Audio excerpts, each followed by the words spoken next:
राज्य में छात्र छात्री और अभिभावक मान गुरुत्वपूर्ण खबर। खूब शीघ्र राज्यर विद्यालयगुड़िक पाठ्यक्रम व सिलेबस परिवर्तन होगा जाउछि।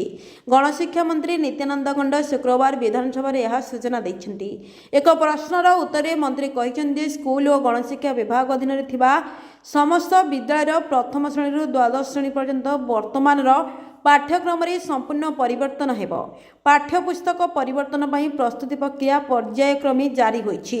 बीजेडी विधायक रणेंद्र प्रताप स्वाई पाठ्यक्रम परिवर्तन संपर्क में गृहरे एक प्रश्न करथिले। शिक्षा व्यवस्थार समोपयोगी सुधार आनिबा एवं छात्र छात्री को उन्नत मानर शिक्षा प्रदान करने लक्ष्य सरकार पाठ्यपुस्तक बदलैवाकू निष्पत्ति नेइछन्ति। ए निष्पत्ति कार्यकारी हेले प्राथमिक स्तर उच्च माध्यमिक स्तर जाए समस्त छात्र छात्री नुआ बही पढ़िबार सुजोग पाइबे। पूर्वर शिक्षक दिवस अवसर में मुख्यमंत्री मोहन चरण माझी ओडिशा पाठ्यक्रम ढांचा 2025 को उन्मोचन करथिले। एही ढांचा जातीय शिक्षा नीति 2020 अनुसार प्रस्तुत कराଯାଇଛି, जहां ओडिशार विद्यालय शिक्षा को जातीय लक्ष्य सह समकक्ष करिबो।